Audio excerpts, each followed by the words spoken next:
Welcome to The Stacks, a podcast about books and the people who read them. I'm your host, Tracy Thomas, and today we are joined by Brittany Luse.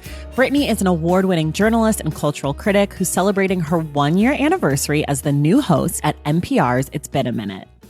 Brittany also hosted the podcasts For Colored Nerds, Sampler, and The Nod.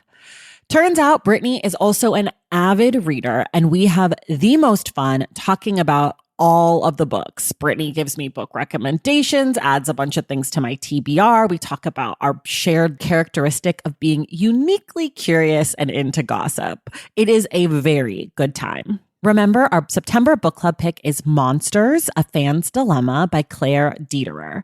Brittany will be back to discuss the book on Wednesday, September 27th. Quick reminder, everything we talk about on each episode of The Stacks can be found in the link in the show notes. If you want more of The Stacks, you must join the Stacks Pack at patreon.com/The Stacks. It's just $5 a month, and when you join, you have access to a bunch of perks like our Discord channel that is a total book lover's dream come true, bonus episodes, including some audio from our tour stops, and our monthly book club meetup that is full of hot takes and very observant insights. Plus, you get to know that your support makes this podcast possible.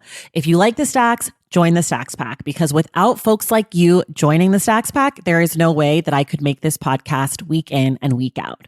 Head to patreon.com/The Stacks and join.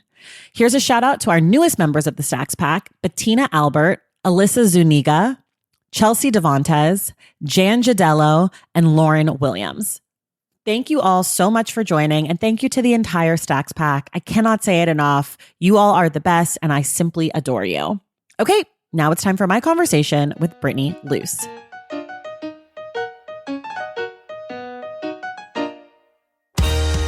All right, everybody, I am thrilled today to welcome one of the podcasters that I think made me realize it was possible to be a Black woman talking about things independently in podcast. And that is the current host of It's Been a Minute on NPR, but also a previous host of For Color Nerds, a previous host of The Nod, previous host of actually a lot of things. But welcome to The Stacks, Brittany Luse. Hi, Tracy. Thank you so much for having me. That's such a generous introduction. Thank you.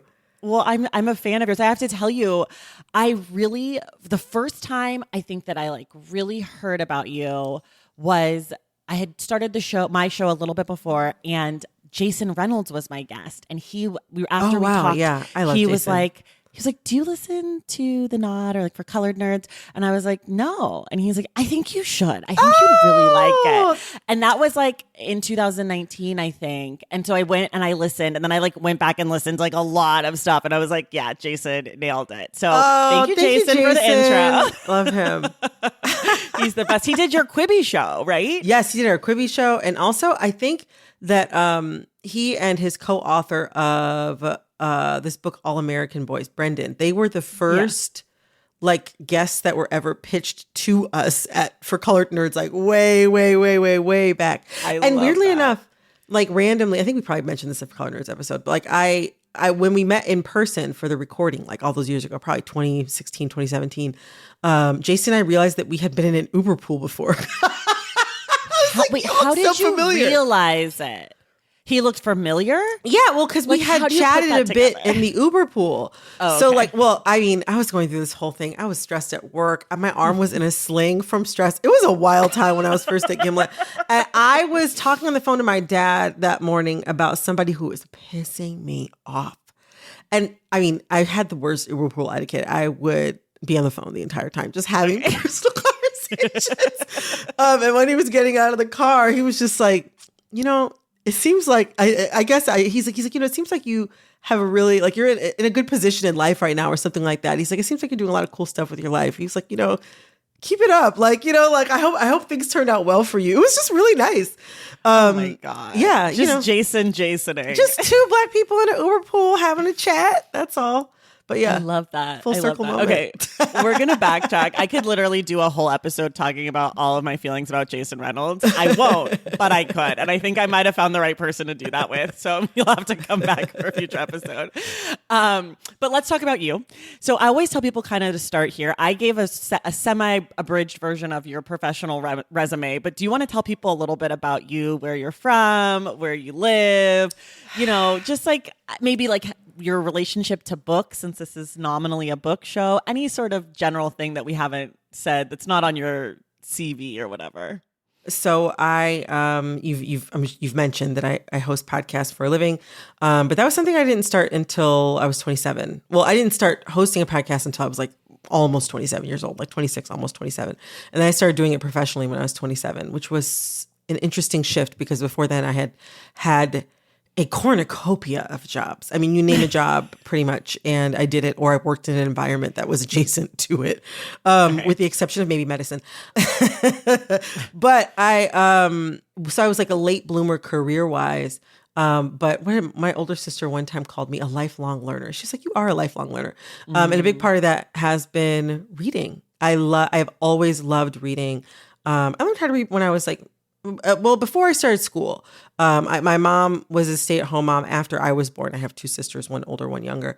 And before we started like formal school, we used to have this thing called mommy school. And my mom had been a social worker, and she also like had a lot of friends that were educators. And so she had all sorts of like every type of like book. And also I had a sister who's 6 years older. So it's like every type of book, children's book, chapter books, encyclopedias, children's encyclopedias, educational workbooks and worksheets. And I loved doing all that stuff. But I learned how to read before I went to school, because I learned at home through like stuff that my mom had. And I just always loved to do it. I loved how like, you could just, everybody says the same thing. You could transport yourself to a whole new place. And also too, I'm nosy. I love information. Sometimes that comes out as a love of celebrity gossip, but sometimes like I'll read books and it feels like celebrity gossip because it's just so juicy. And it's been really interesting. I have a niece who is 5, and she learned how to read very young. I mean, she learned how to read maybe right before her 3rd birthday. I mean, she was really like, she learned how to read really early, and she learned it like daycare. She just went to a regular neighborhood daycare in Flatbush. And she had a shout out Mrs. Thomas.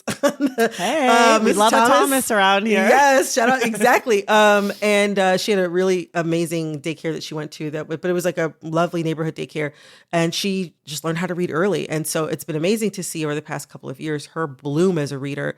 And we recently were on vacation together last week, a family vacation, and she was just like tucked away with a book all of the time. We were on the beach, and we were like, do you want to get in the water? No.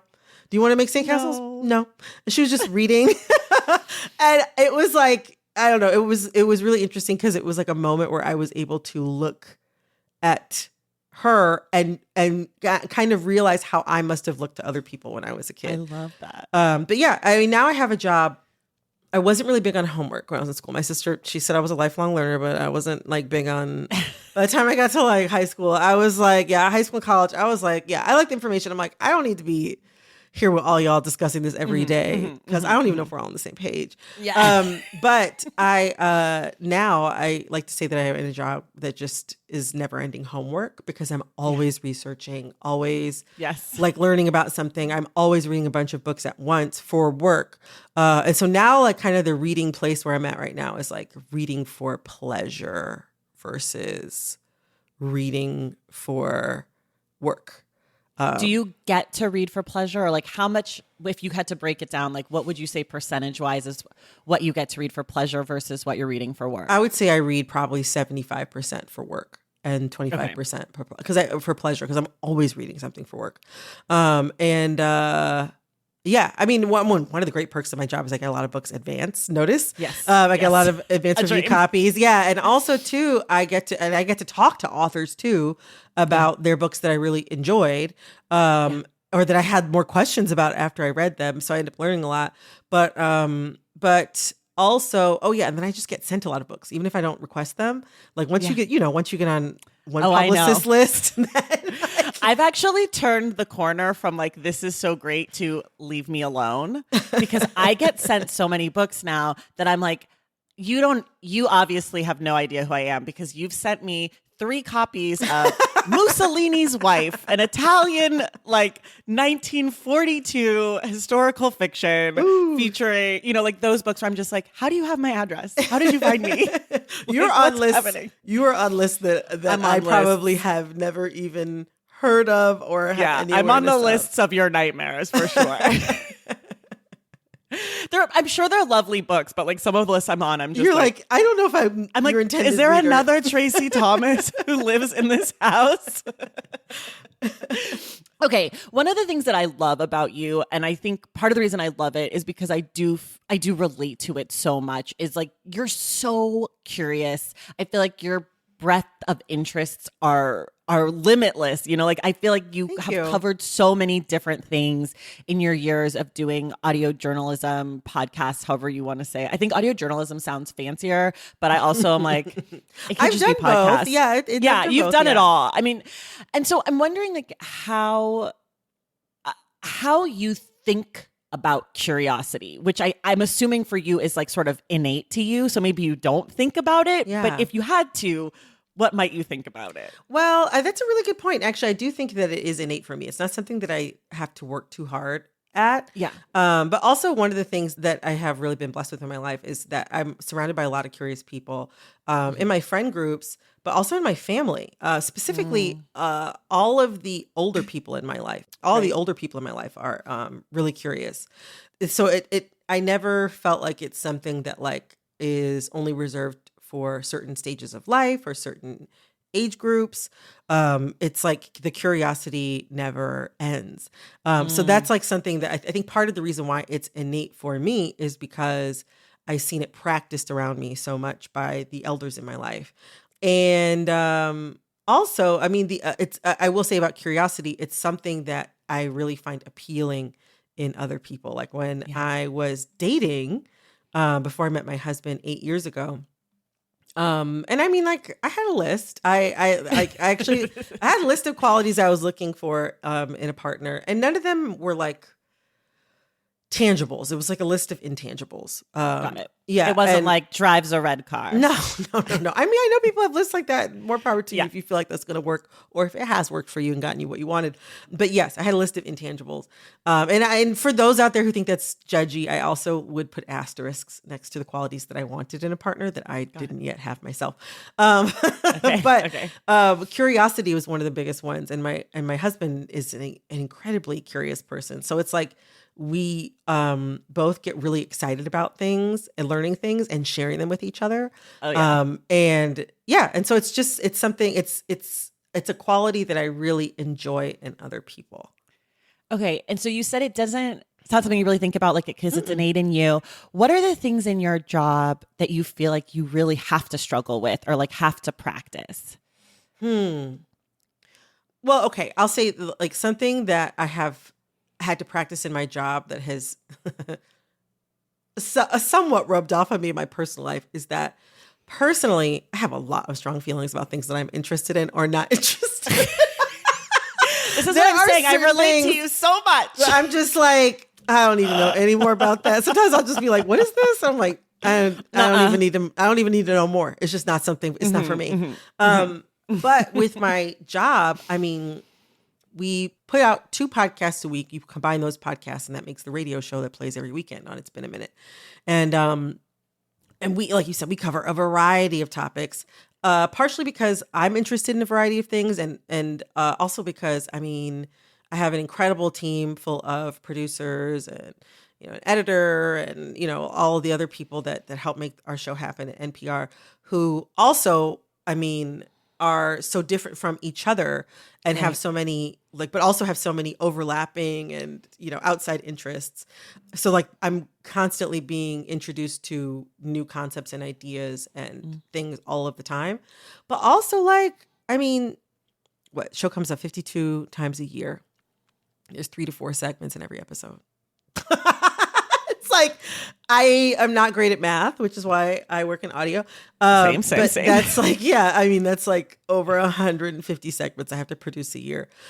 So there are very frequently times where I am introduced to ideas that like I either was not interested in before, and one of the producers like brought it to me in a way that I was like, oh, that is interesting.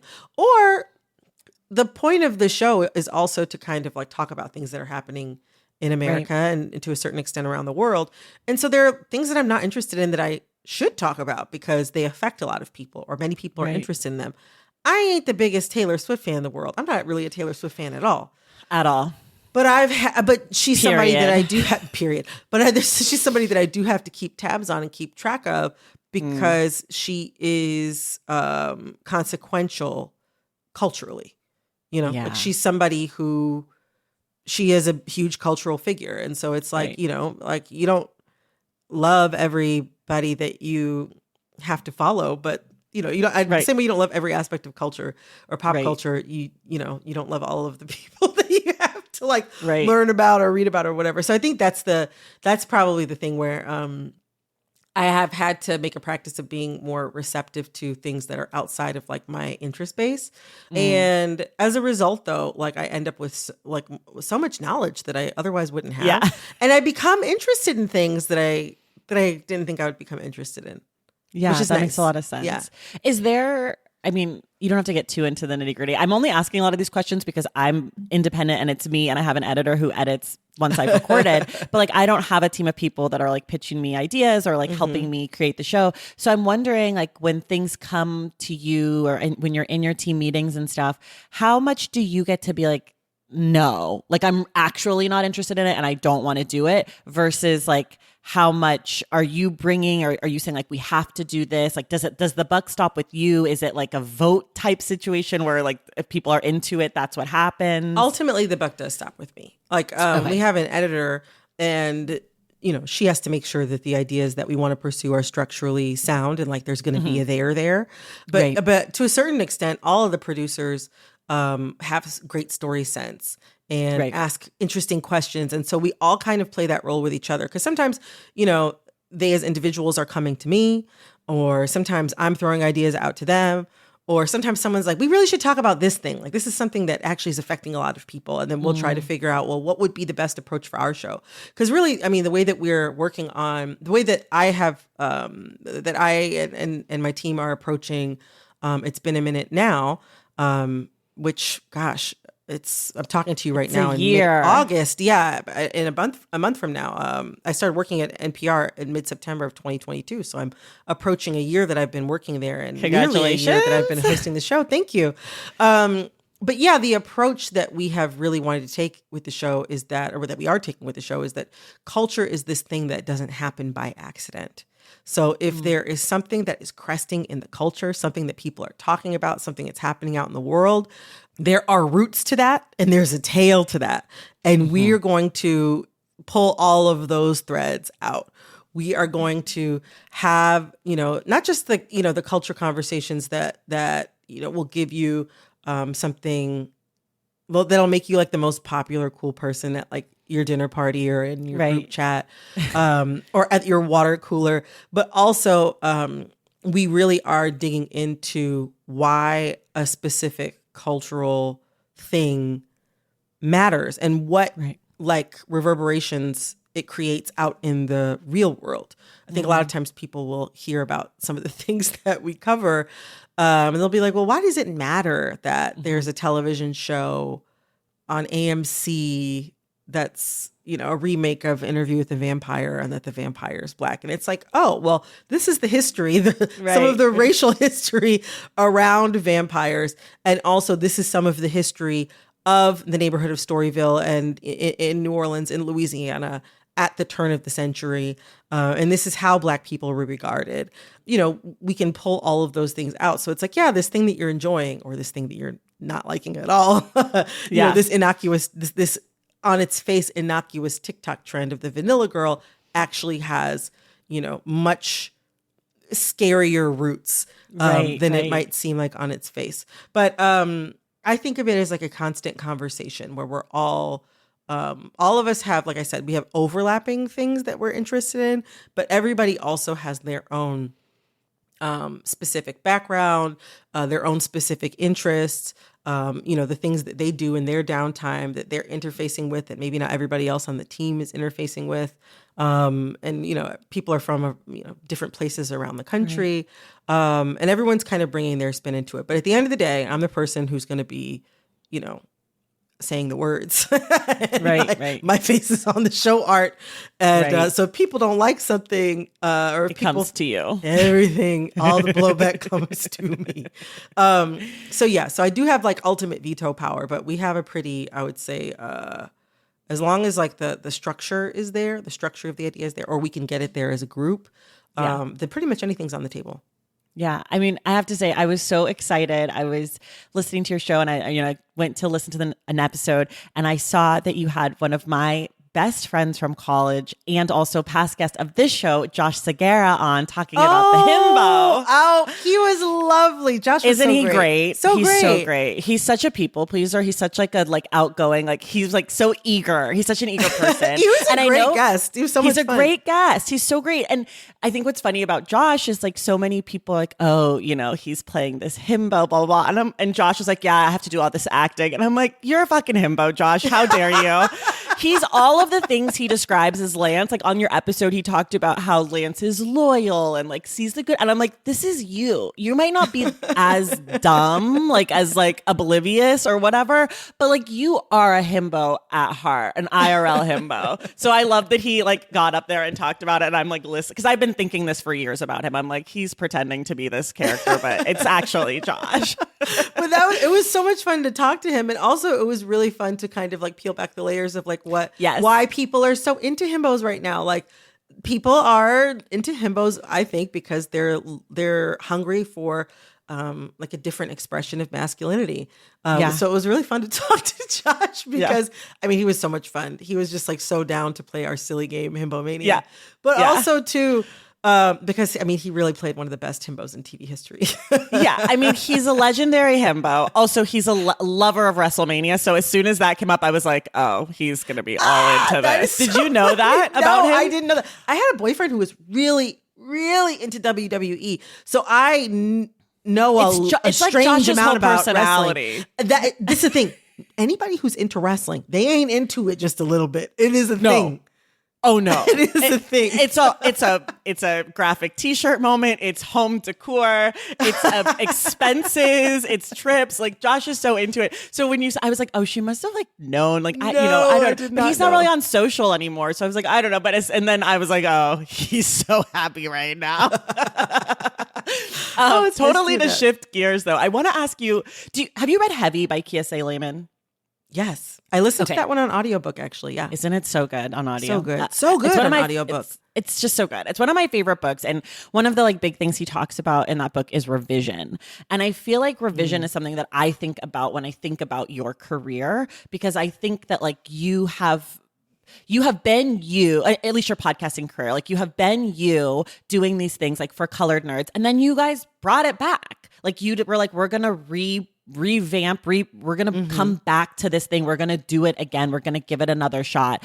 I think with your job at It's Been a Minute, you came into a show that existed under Sam Sanders, that he created. People love Sam. I love Sam. He was our guest last month on the show. Love Sam? It's actually Sam's birthday today as we're recording happy this. Birthday. Yeah, happy birthday, Sam. It's late when you hear it. But you came in and you have to revise the show to make It's Been a Minute with Brittany Luse. And I'm just wondering, how are you thinking about revision? Are you thinking about it? Or are you just sort of, I don't know, maybe living your life and you're a work of, I don't know. There's something about you in revision that feels like you are the embodiment of revision, maybe in publicly professional roles to me. Wow. Thank you. First of all, that's a huge compliment. Well, there's a couple ways that I'm thinking about this question. There's a couple of things that this is bringing up. Well, the first thing to your first question, how am I thinking about revision with regard to It's Been a Minute? Well, with the exception of one person on the team, there is nobody who worked on Sam's version of IBAM that's still on the team now. And also, too, I think I also had the added benefit of having so many great guest hosts in between when Sam finished. last spring and when I started last fall. So there were so many different people in the host chair, like for a month at a time over like that summer before I started, that I think the audience got used to hearing a variety of things and from a variety of people. And so I think once they had somebody back in the seat on a regular basis, they were like, oh, okay. Like this is some consistency. That's cool. But I'm not going to lie. It was really funny. We got, when I first started, we got a lot of like tweets, Instagram messages, emails. It shows up in like the Apple podcast reviews where people are like, I didn't think that anybody could replace Sam. Or like, they'd be like, I was ready to hate you. I thought you were going to do a really bad job, but I actually like you.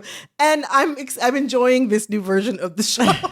So, I mean, like, look, the highest compliment. Backhanded compliments. Yeah, backhanded compliments, but also like the highest form, honestly, of praise that somebody was like, oh, I was prepared to fully dislike you. Like I came in with a chip on my shoulder. I came in ready to hate you. And actually, I really love you. I love that. But yeah, I mean, the approach that I have taken is just, I think the third thing that you mentioned, just kind of like being me. I unlike many people who are in audio or host podcasts now, I didn't start off in audio, and I didn't start off as like a producer or anything like that, right. or rather a producer at like of someone else's show or at another company. When we started for Colored Nerds, Eric and I were producing that and editing it and doing everything 100% by ourselves for years. And also working on The Nod and working on Sampler, another podcast I hosted at Gimlet Media. Like I always had to do producing work, like cutting things, booking things, writing, all of that stuff. And so I don't, but as a result, because I didn't start off working for a local NPR member station or NPR or another podcasting company or something, because I started independently and then was hired to host, I didn't learn how to fashion myself after a house style or after another person. So any way that I approach, like I don't approach my voice or a specific slant in any kind of particular way. And I really focus on just doing work that is quality and trying to figure out how to get the highest quality work out of myself and the team that I'm working with at a given point in time. And also too, I do think about the fact that I have like a pretty, it's an immense platform being a nationally syndicated NPR show. I mean, it's a huge deal. And I don't take that for granted. And so I try to think about what are things that we can put out that are responsible journalism, and things that are informative, but also things that are entertaining and that are gonna like, I don't know, like tickle the audience's fancy to a certain degree. But yeah, that's pretty much the approach that I take with, I didn't really think about it so much as revising as just like, well, how do I want to show up in this role? I was thinking it was a little more me-centered than thinking specifically about the show. How do I want to show up in this role? Because it was, I mean, I was inheriting a team basically. I wasn't like, typically when I'd hosted before, I had, hired every single person individually and, built the team from the ground up. And I've been so fortunate, and that I have just such an amazing team who I adore so much and I love working with. But I had really, but like knowing that I was going to be coming into a new environment full of people who had been working together for some time, already for at least a few months. And, I didn't know how they were going to feel about me. I didn't know how they felt about each other. I didn't know how they felt about the show. That was actually my bigger concern, was just like, I'm stepping into a party that's already started. When I'm used to starting I'm used to hosting the party. I'm used to starting the party myself. So that was actually, to me, the biggest challenge, was like coming into like a team that was already like, built to a certain degree and moving in and of itself. And so it was like more so like, how do I fit in with these people, but also like gain their trust? Like, how do I gain the trust of these people? So I made that, and like obviously gain the trust of the listener as well, but you gain the trust of the listener through making entertaining, trustworthy content and, doing things in a way that is high quality. As in general about revision and all that sort of stuff, I'm a Scorpio, so we're really big into like death and rebirth. Okay. terrifying. And Did not think you were going there. And I'm not religious at all. But there is this Bible verse. Hold on. It is Romans 12:2. Not religious at all. Like really, okay. I was raised in the church, but not religious at all. But there's like one quote from the Bible that I'm like, they did that. And I think it's Romans 12:2. It was like, do not conform to the pattern of this world, but be transformed by the renewing of your mind. And that is something I think about a lot. As like, the reason why I know that quote is not because I was big into Bible quotes. I don't have a memory for the Bible very much, but it's Oprah's favorite Bible quote.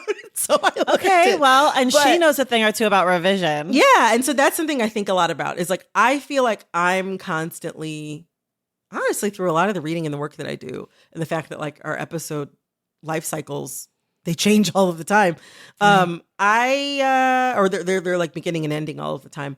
I'm always like working on a new episode, reading a new book, engaging with new ideas, talking to new people. And so I feel like I'm constantly changed by the work that I do. And so like, how can I not show up as a new version of myself? You know, that's before we even get into just like me as a person growing and changing and maturing. So like I know a lot of like, I feel like, you know, there's always like an old version of me dying off and a new version of me is being reborn. I know that is so, I'm rolling my eyes because that's so you're rolling woo. It's very woo. It's very dramatic, but I feel like it's true. I mean, I definitely can relate to that because I think I feel that way too. Is like when you do a weekly show or bi-weekly in your case, it's like you always have something starting. You always have something ending. You know, yesterday's episode was about blindness and next week's episode is YA Lit about incarceration. Like there's no way to stay static in these kinds of roles that we have because the job is to explore breadth and depth of many things. You know, it's not a job of like, okay, my podcast is about like my day today, right? It's like we're constantly getting like input, I think maybe is like a way to say it. And like we're turning around output, but like I think for me, and I'm sort of speaking for you, but it's what I'm hearing from you is like the input is what affects the output less. It's not like we have to generate the output ourselves in the same way. Like we're getting information and we're condensing it and we're figuring it out and then giving it to the world. And in that figuring out part, it's changing us too. Yeah. I definitely feel that. Yeah. Okay. Well, wait, we're going to take a break and then we'll be right back. Valentine's Day is upon us, and I've got love on the brain. Love for books, duh, of course. Hello. Did you forget what podcast you're listening to? I love bringing you all great reads, exclusive author interviews, and behind-the-scenes book gossip. But I can only do that with your support over on Patreon and Substack. Our Stacks Patreon community, also known as the Stacks Pack, is where you can go for book club meetups, a private, very active Discord, and a year-long mega reading challenge to help you achieve all your reading goals. Plus, you also get that monthly bonus episode. Now, over on the Substack, you can subscribe to my newsletter, Unstacked, where I keep the book conversations going. I also give you a healthy dose of sports and pop culture, definitely some hot takes happening over there. And again, that bonus episode. If you don't have a few dollars to spare, don't worry. There are free options on the Substack and the Patreon to get you a little extra Stacks magic. Making this podcast is a total team effort, and by supporting my Patreon and my Substack, you allow me to support my amazing team that makes the show possible every single week. So if you or your friends are looking to meet other book lovers and support this indie podcast, come hang out with me on Patreon, Substack, or both. I would love to have you. And since we're talking about love, you can gift subscriptions to the Patreon and the Substack for that special reader in your life. For the Stacks Pack, head to patreon.com/thestacks. And for the newsletter, head to tracythomas.substack.com. And also, there are links to both in the show notes. Okay, see you in the Stacks. Okay, we're back. I did not prep you for this. We call this part Ask the Stacks. People email askthestacks@thestackspodcast.com. Ooh. They're asking for a book recommendation, and it's our job to give them one. I will give them 3. You can give them anywhere between 1 and 3, depending on if this speaks to you or not. And you can go first or second, depending on how you feel about the question. So this comes from Ashley, and they say, I'm looking for a book that will make me cry. Ashley. It can be fiction or not. The tears can be happy or sad. I just want to cry. Ashley, I love you. Whatever you're going through, we're here for you. That sounds very bleak, but I also can relate to wanting to cry sometimes when I read a book. Do you want me to go first or do you want to go first? You go first. I'm really thinking about it. You go first. Okay. I actually have a few. The first one that popped into my head, Ashley, is like a super backlist book that I read in high school and I still think about it, makes me sad, is Tuesdays with Morrie by Mitch Albom. Oh, that book really rocked me. I don't even really remember it well. I just know that he's like hanging out with Mitch Albom is like friends with this older guy who's dying essentially, and the guy's like telling him his life story and his memories, and it's just like a good sad dying book. So that one will make you cry. Another one that I think is like a pretty common choice, but this book made me cry very hard, and I know some people hate it, but it's A Little Life by Hanya Yanagihara. People have described it as trauma porn. So if you want like very bleak times and lots of tears, like I was on a trip with my best girlfriend. I kicked her out of the hotel room so I could cry alone in Thailand. Oh my in gosh. a bathtub. I was like, I just need this right now. And then the last one I'll pick is a graphic memoir nonfiction book called Seek You by Kirsten Radke. And it's all about loneliness. And there's a part of the book where she's talking about the experiment with the monkeys and the moms. And it's like the baby monkeys, they take the mothers away and replace them with like cold metal monkey dolls that have food, or they replace them with like warm, cozy monkey dolls that don't have food. And it's like the way that affects the baby monkeys. And that part really just ripped me open. Oh. So those are all my books. They're all sad tears, Ashley. I don't have happy tears. I don't do that. Okay, Brittany, do you have any tearful books? Yes, I have one. And you know what? Now that you mention it, I'm like, I don't think I end up crying a lot while reading books. Same. Which I'm like, maybe I should explore that. But the last book that I can think of that really made me do that, and this was a while ago I read this book, but it's so good. The 12 Tribes of Hattie by Ayanna Mathis. It is about, it's like a multi-generational,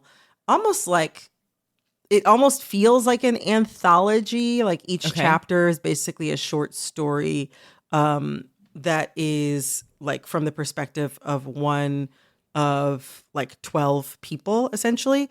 It's about this woman, Hattie, who's like the matriarch of this family that migrates to the north from Georgia in the 1920s. And then as the story kind of the story moves forward in time, but you get the perspective of a different child with each chapter, hence the 12 tribes, the 12 children. It's just heartbreaking. It's just heartbreaking, but it's really beautiful. And on my mom's side, we have our family migrated north from Georgia, or at least some of our family migrated north from Georgia. And yeah, it was like, I don't know, I felt like a deep kinship with the lineage of the characters, even if I didn't share their same experiences in life. Right. But yeah, it's a heartbreaking story, but it's very, very beautiful. And I mean, you'll rip right through it. It's really, really good. I love that. Okay, Ashley, if you read any of those books, let us know. And also, everyone else, email askthestacks@thestackspodcast.com to get your book recommendations read on the air by me and whoever else is joining me. Okay, Brittany, now we get to talk about all your favorite and least favorite books. So we start here with everyone. 2 books you love, 1 book you hate. 2 books I love. One is Caucasia by Danzy Senna. I just love it. It is such a wild odyssey.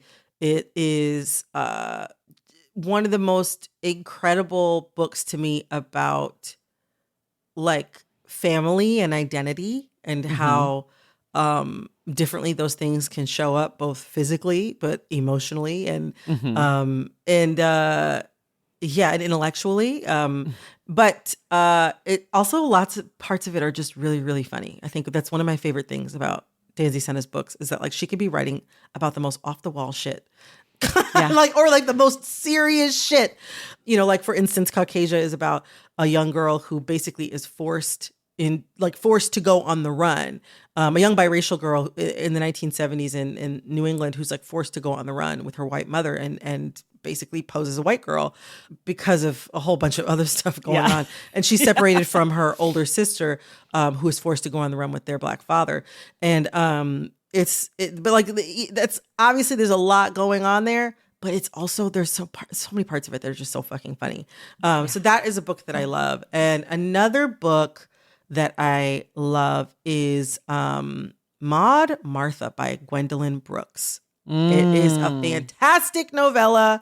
And it's just like about an ordinary Black girl who grows into an ordinary Black woman. And each chapter is like a vignette from her life. And it was a book that, I don't know, maybe my older sister had to read it for college or something like that. I have no idea how a copy of this book got into my home when I was younger, because I read it when I was a teen. I read it again as a young adult. It's actually getting to be time for me to read it again now that I'm grown and I'm in like, you know, because you see Maud Martha grow from child to like grown married woman. It's fun to revisit and just sort of get like a peek into her mind. But again, like, I don't know, many people think of Gwendolyn Brooks as only as a very famous Chicago poet. But this novella, I don't know, you get to see inside of her mind and how it works in a totally different way. And Maud has all of these wry observations about the world around her. And I really love it because, how do I put this? This is something you see across a lot of media that gets mainstream production support or mainstream publishing support. But you see it in books, you see it in plays, TV show, film, across the board. Right. There'll be, I'm sorry, just sometimes really corny stuff that I think is probably made by well-meaning Black people.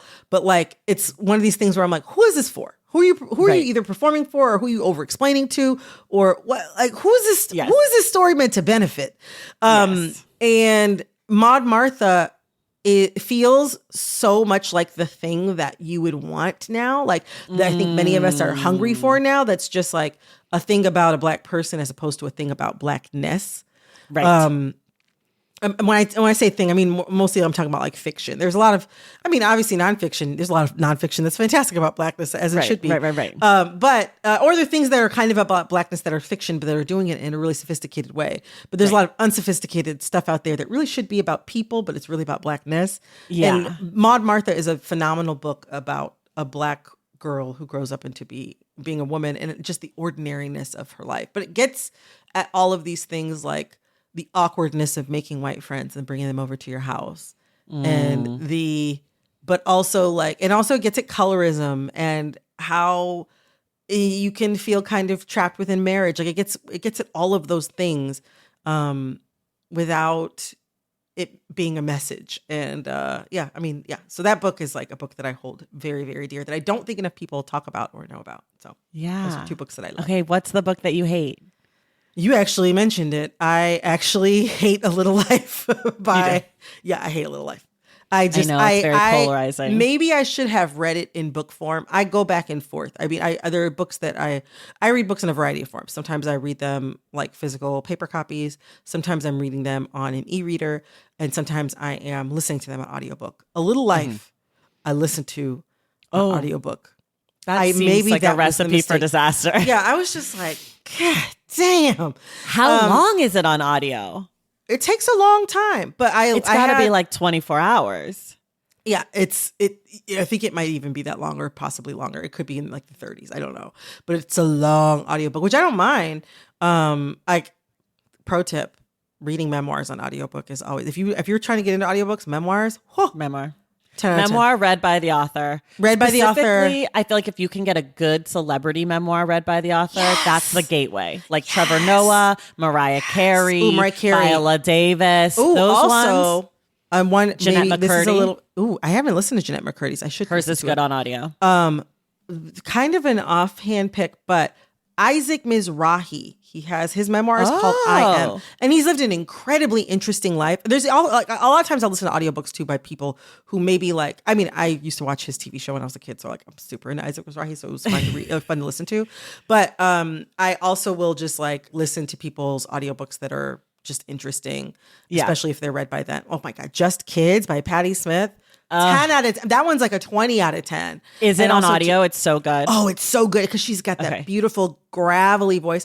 And I wasn't ever really a big fan of her music. Not to say that I didn't like it. Just more so just wasn't. It wasn't my vibe. It wasn't my flavor. Right. But I probably heard some NPR interview with her about the book like, I don't know, years ago.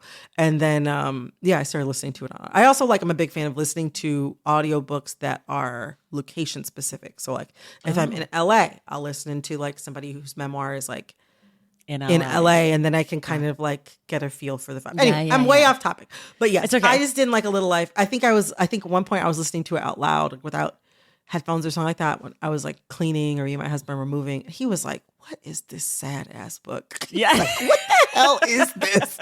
But I think for me, I felt like I couldn't get a feel for why the author made the characters suffer. So like Luster by Raven Leilani is a phenomenal book. And the main character of that book suffers. I would say suffers quite a bit.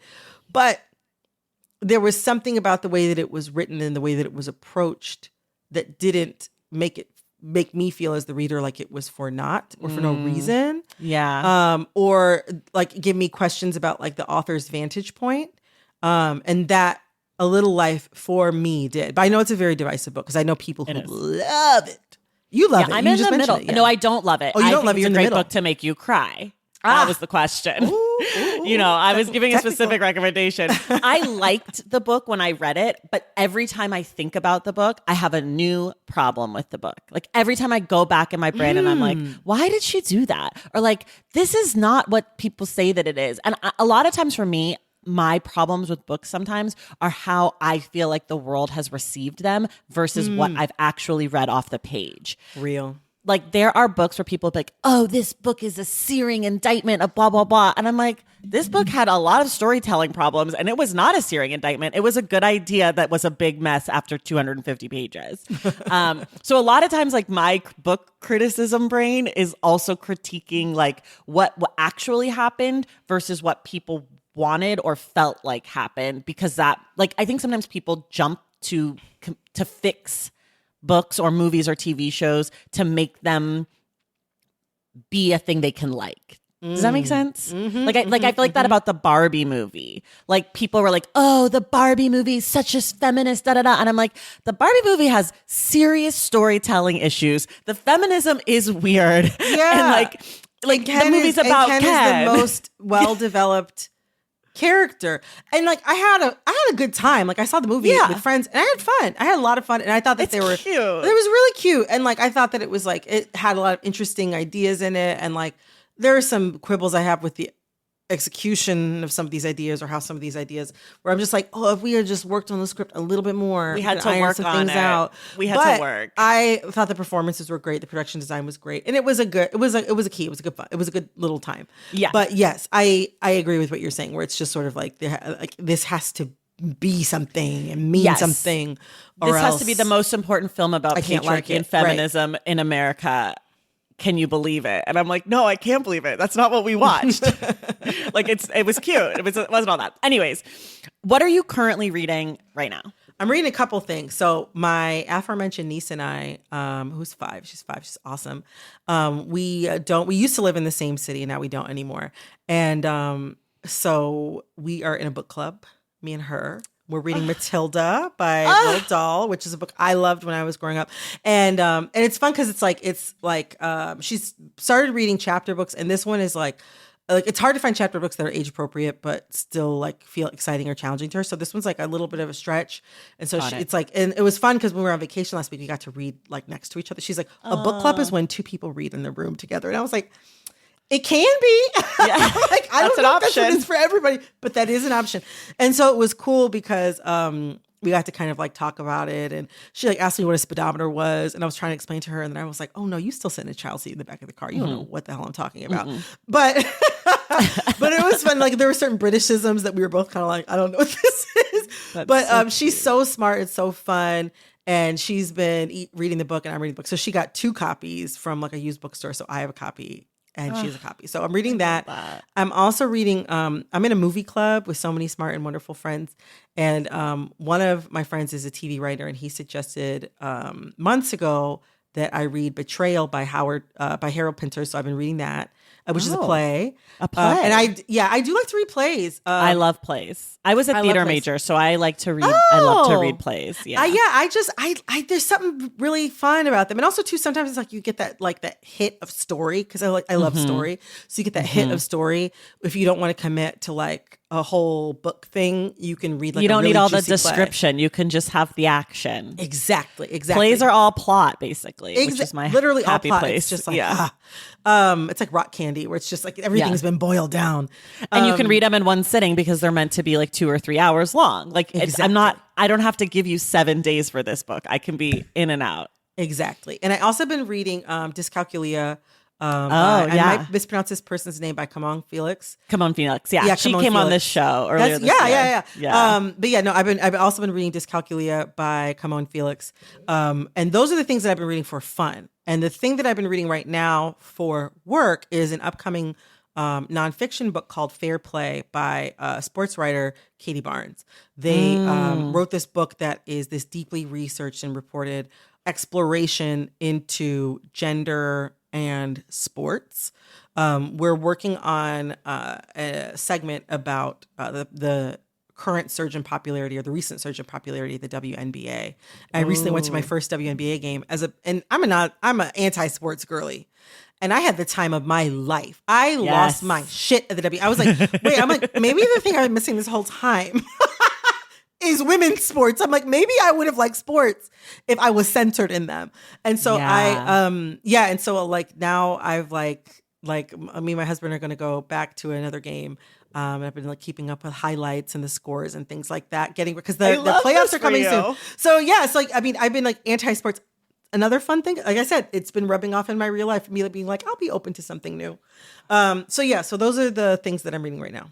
I love it. I'm a big sports person. I love sports. I can watch any sport, basically. I could give any sport the time of day, except for I'm not wild about boxing. Like I don't like hitting. So any physically hitting bare body parts together, I can't do. So like MMW, whatever. Boxing, I can follow, but also part of it is that it's very straightforward. I have a problem with rules. I cannot remember rules. It's the same reason I can't play games, because I can't follow unless it's like a board game where they have everything written down. If it's like chess or checker, I don't even remember how to play checkers. I've never played checkers because you and I are different here. I love a rule. My life is, if there's a rule, I will know it and I will tell you you're breaking it. I'll be like, oh, that's not the rule. Oh, sorry. You're playing checkers. Actually, you can't do that. Anyway, so you lose a turn. My turn again. It's like the combination of loving a rule and being super competitive for me is like the center of my personality. And that's the one time I can never be chill. If someone like breaks a rule in a game, I'm like, so nice. Thank you. You're wrong. You lose. Bye. How do you pick the next book you're going to read? A lot of times it's determined by work and a deadline. And then like right now, as I mentioned, I'm reading 3 things for fun and 1 thing for work, because we're kind of in like a hiatus moment for the next couple of weeks. So this is kind of like a slower period where I can sort of be like, oh, I'm gonna, like choose what I want and kind of enjoy it. But like I have kind of random lists in different places of things that I want to read. And also I get sent a lot of books too. So there's like a lot of books that I can always choose from to crack open. But the other thing too is also like if people get a lot of like people giving recommendations. So like, You Made a Fool of Death with Your Beauty. Oh, that's our book club pick in for August. I know, I'm so excited. I just read it. And like I have been meaning, it been on my mind and on a list of, for me to read for a while, but I was like at an Amtrak station. I needed something to read for the next 4 hours. And it had that gorgeous, beautiful cover. And so I was like, boom, got it. And I mean, that book, whew, that was a good one. And but then reading that one got me into like, oh yeah, I forgot I love reading romance, because I do like reading romance a lot. But I was like, oh, I forgot I love reading romance. And so now I've had Red, White, and Royal Blue on audiobook for like 2 years, but I had never gotten around to it.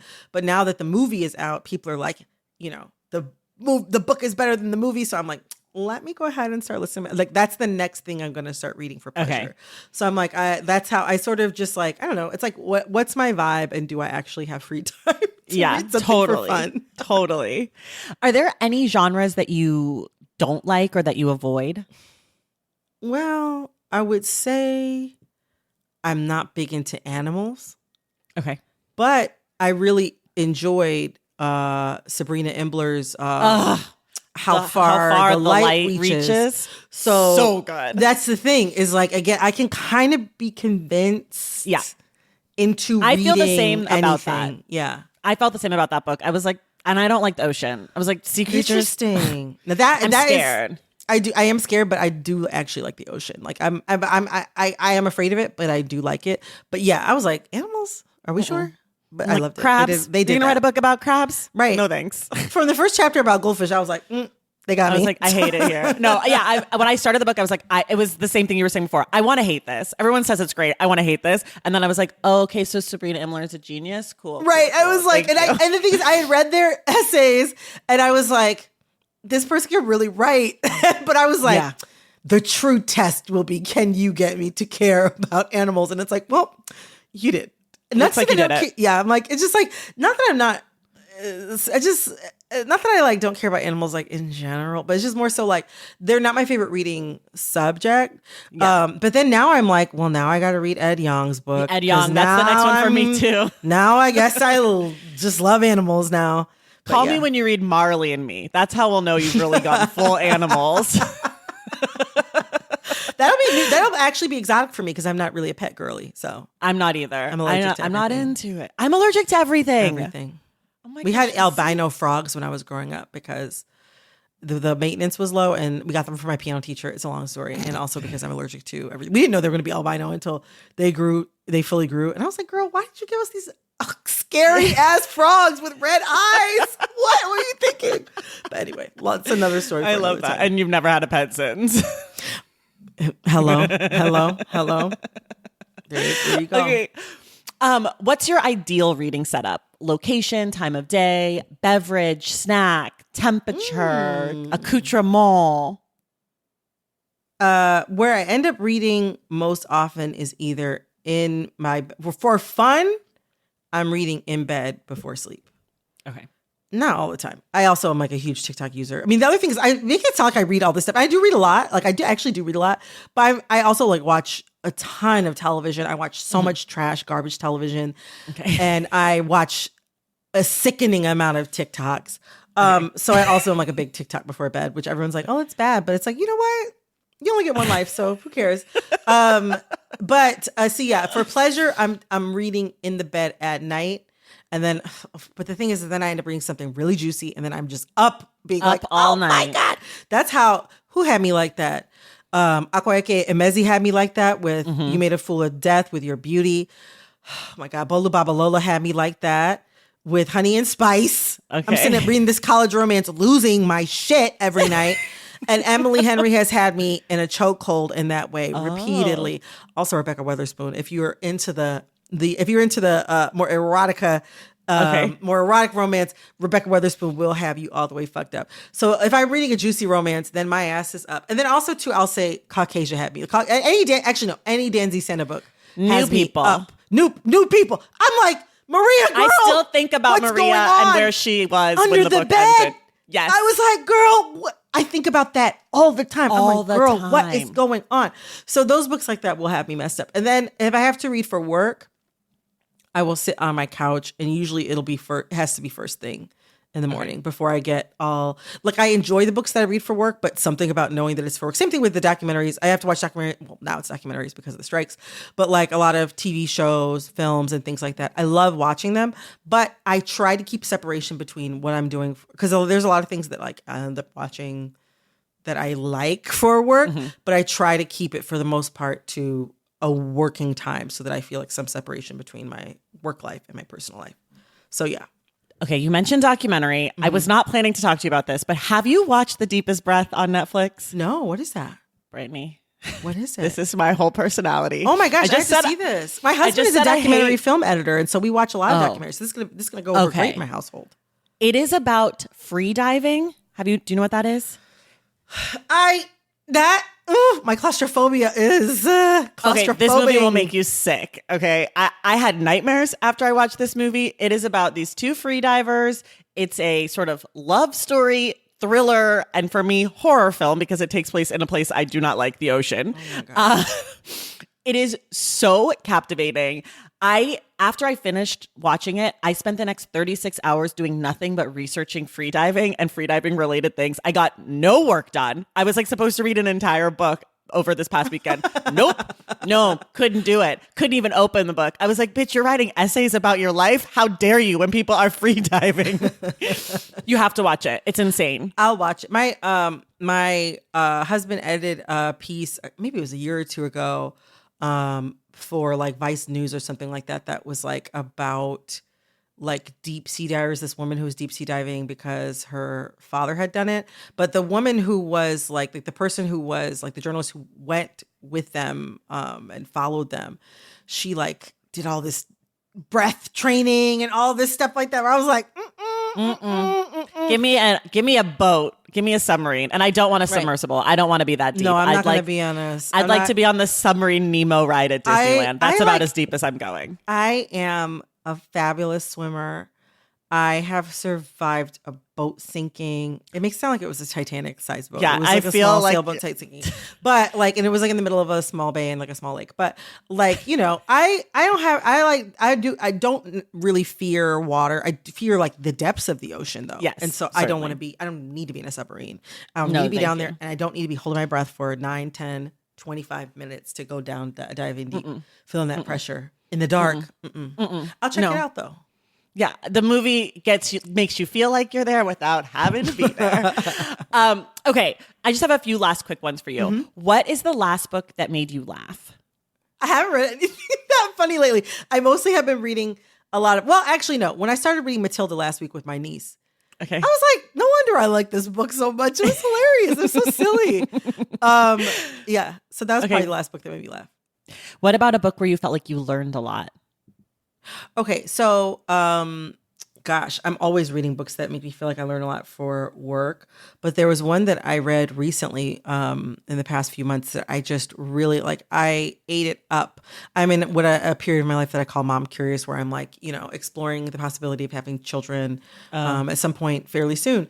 And there's this book by this writer and journalist and author, Virginia Soul-Smith, called Fat Talk. So I read like a fair amount of books about like raising kids or like what, you know, it's something that comes up with work and sometimes it just like I find them interesting, or I get like, I know that my friends are looking at those books too.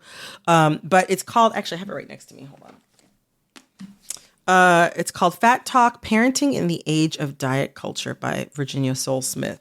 I learned so much about how we think about children and fatness, or how we've been conditioned to think about children and fatness, and actually what matters when feeding children and like their nutrition. Yeah, it's a great book. It also like I also like I follow like a lot of parenting content and like the whole thing about like how and what to feed your children. Obviously, you're teaching them how to eat. And so I know that there's a lot that goes into that.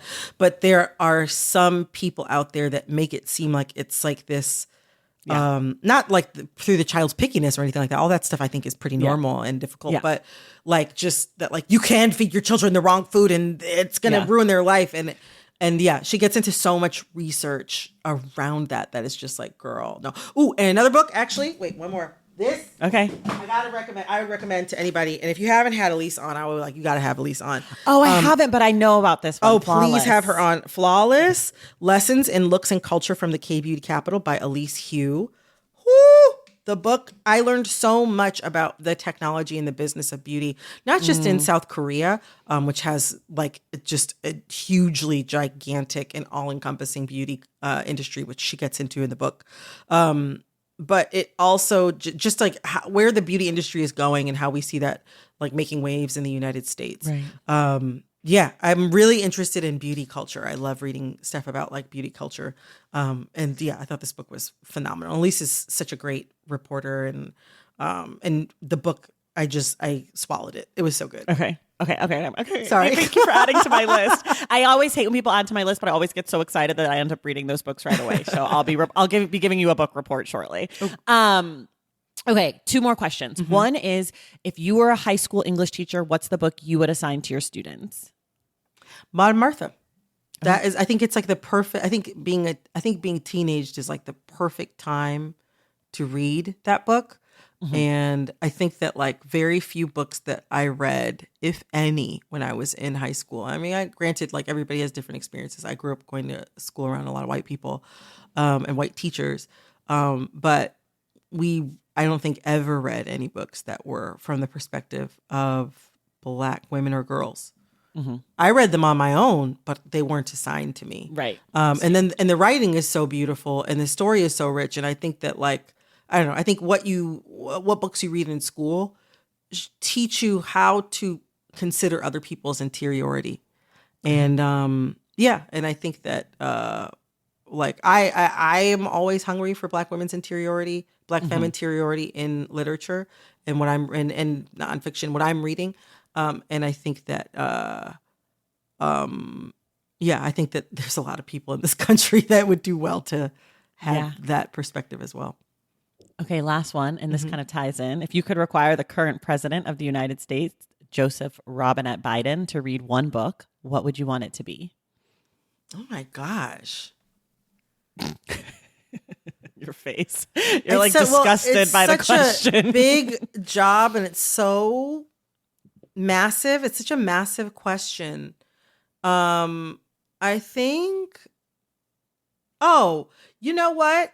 I read this way back in the day. So way back when Ta-Nehisi Coates was writing for The Atlantic, blogging for The Atlantic, he led this online like book club basically for people who were reading what is considered like one of the essential books about the Civil War, Battle Cry of Freedom, The Civil War Era by James McPherson. I should actually revisit that, but I think I don't know that. Oh, it's a thick, this is like a 4-incher. It's a thick book. But it's kind of like the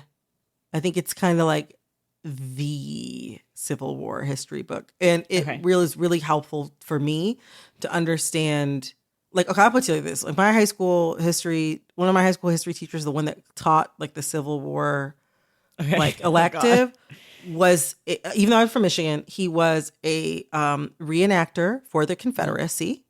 Nope. Who was from Georgia and kept a Confederate flag on the back of his classroom. Yeah, on the back wall. No. Yeah. And people just thought it was like a funny quirk. So funny. Weirdly enough, he's hilarious. Weirdly enough, me and my older sister were like 2 of his favorite students. It was so weird because I was like, I didn't particularly like love him. But I think I was just always watching him. I was like, I don't trust this environment.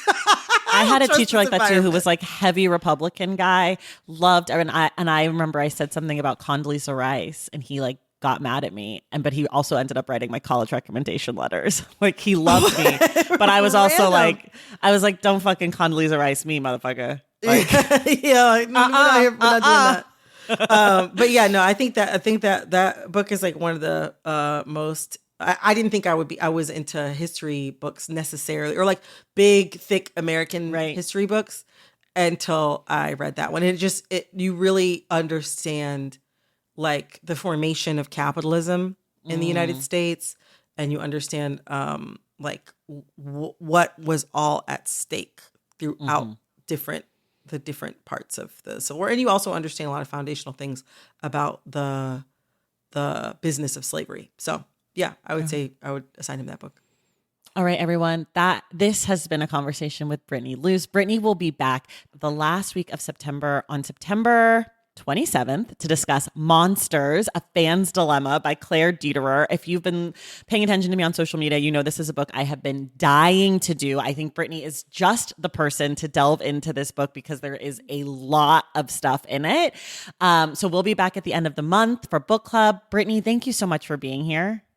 Thank you for having me. This was so much fun. I never really get to talk about all the books I read, but I read a lot. I'm realizing now talking to you.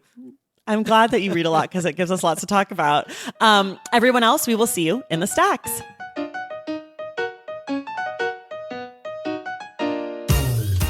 All right, y'all, that does it for us today. Thank you so much for listening. And thank you again to Brittany Luse for being our guest. I'd also like to say thank you to Emma Gordon for helping to make this conversation possible.